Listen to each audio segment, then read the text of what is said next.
فغشيناهم فهم لا يبصرون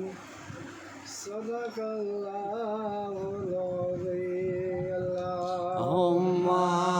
صل على سيدنا مولانا محمد وعلى آل سيدنا مولانا محمد صلى على محمد صلى على محمد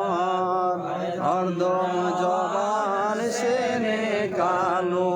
पाक नामे मोहम्मद हरदम जबान से निकालो साफियाना मोहम्मद ফেরেশতারা বলেন আজ আমাদের খুশির দিন আসমানের ফেরেশতারা বলেন আজ আমাদের খুশির দিন মুমিনের ঘরে জন্ম নিলেন রহমতাল লিল আলামিন আল্লাহুম্মা সাল্লি আলা